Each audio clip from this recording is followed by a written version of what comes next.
Gerak.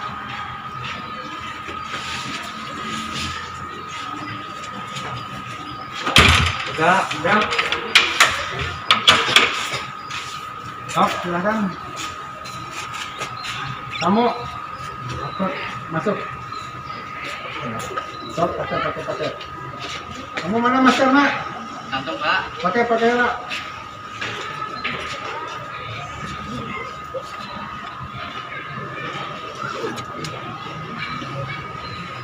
Sok, kamu masuk.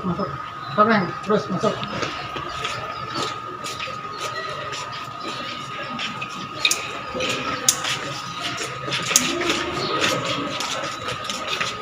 Assalamualaikum warahmatullahi wabarakatuh. Bagaimana kabarnya untuk hari ini?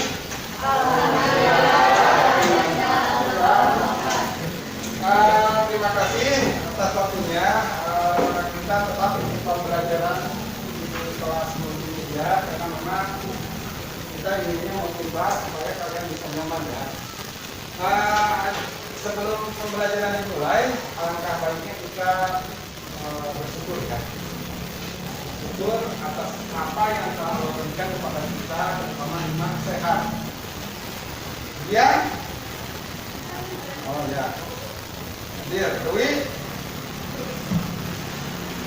Maudi, Dirjas, Intan, Janatun, Kalisa, Isa, Fatih, Ratna, Saiful Bahari, dan Yeni. Oke, alhamdulillah ada semua. Mudah-mudahan sampai pertemuan selanjutnya kalian tetap dalam keadaan seperti ini. Kelihatannya enak di mata ya, kalau tidak ada bangku kosong. Namun ada bangku kosong, itu bisa dicuri ya. Ya, oke. Nah, sebelum pembelajaran dimulai, siapkan dulu buku paketnya ya. Buku paketnya silakan kamu buka buku paket halaman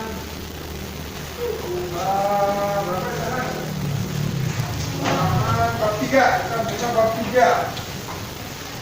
Bab 3 yaitu tentang hakikat dan teori kedaulatan. Halaman berapa di sana? 53. Nah, sebelum Indonesia tetap setia negara kita.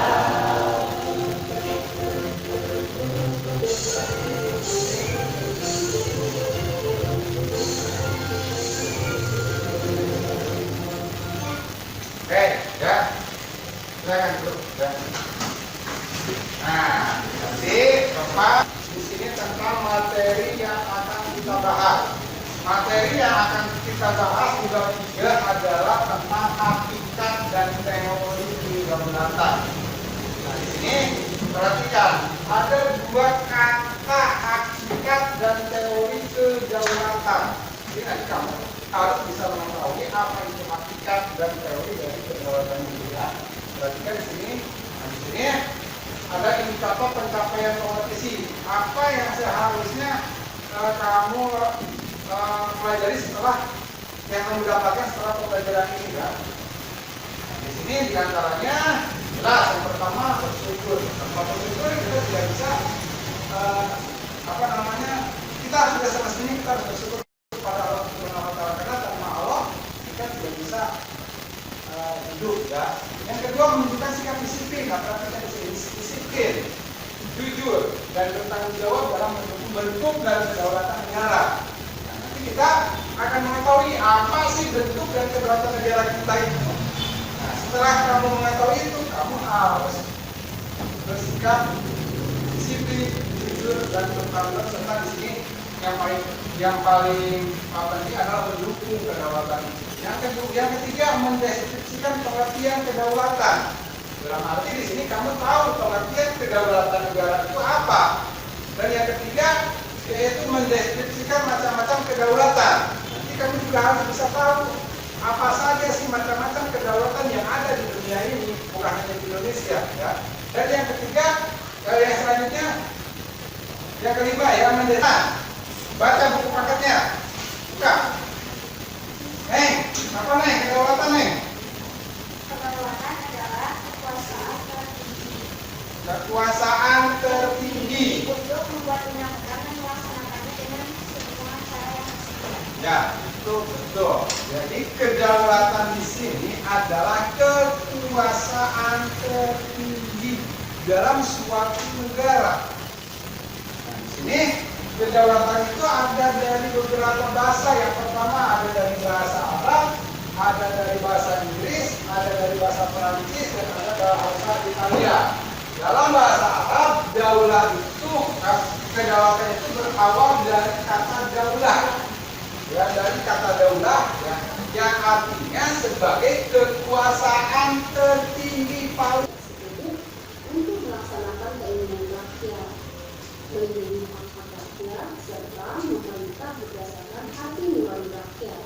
Rakyat berhak mengganti pemerintah yang dipilih dan diangkatnya bila pemerintah tersebut tidak melaksanakan kehendak rakyat.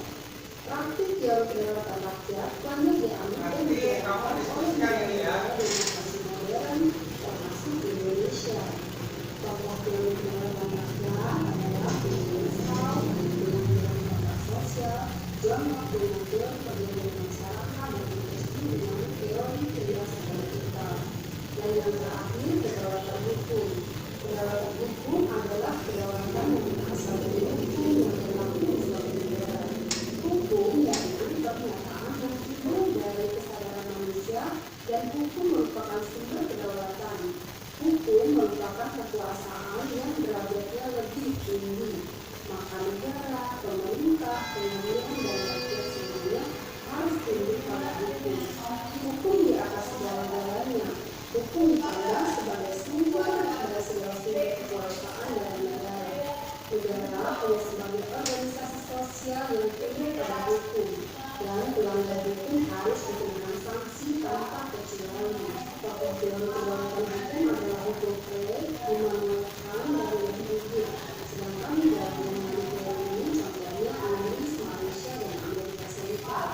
Sekarang, Jadi yang menganut teori kedaulatan Tuhan, siapa yang memegangnya, raja siapa yang memegangnya, negara siapa yang memegangnya, kedaulatan hukum siapa yang memegangnya.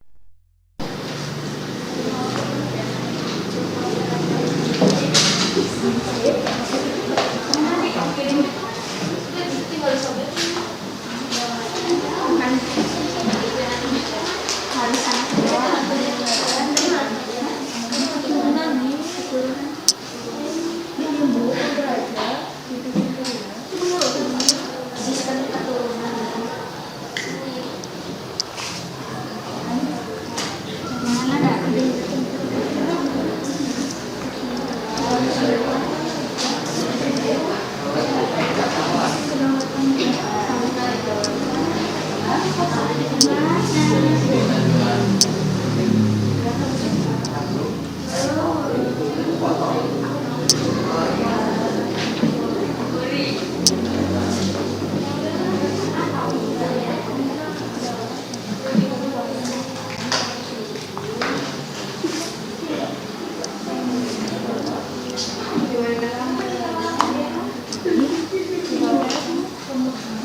kepercayaan bahwa seorang raja atau paut adalah wakil Tuhan, maka secara otomatis rakyat yang percaya dengan Tuhan, maka secara otomatis rakyat yang percaya dengan secara yakin atau mematuhi perintah yang mewakili Tuhan.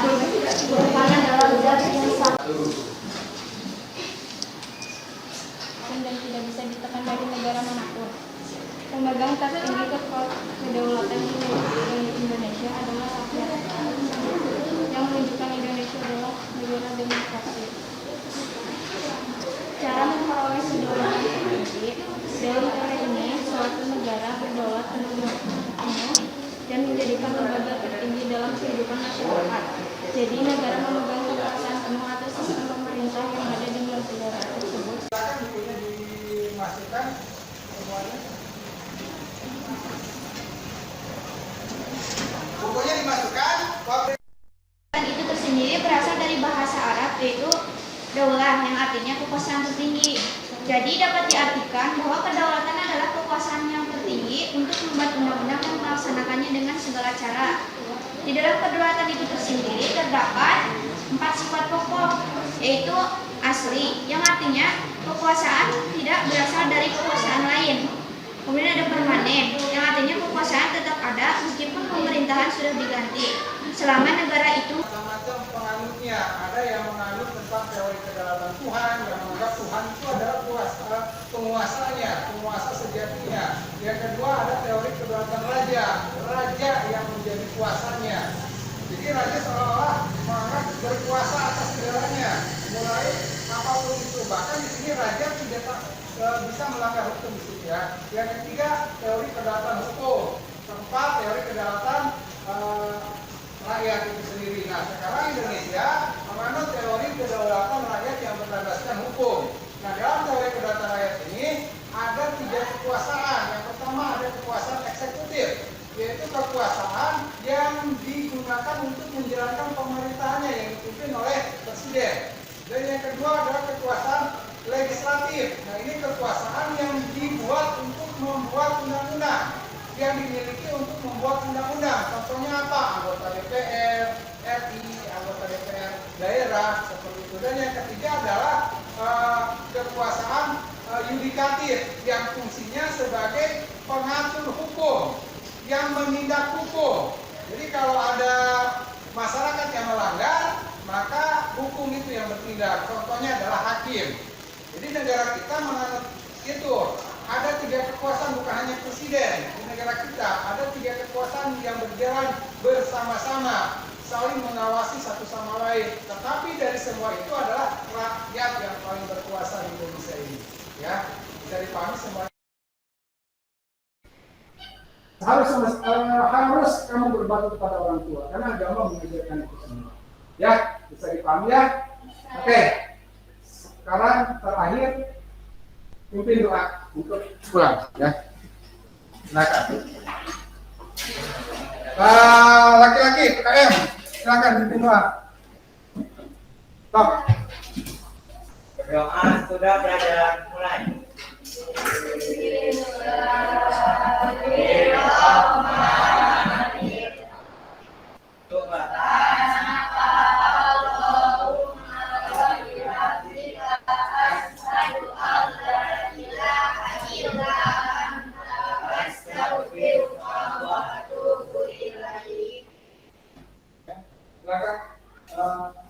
Selesai pulang.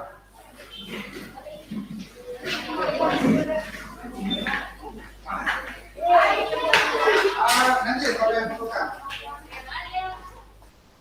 Ya.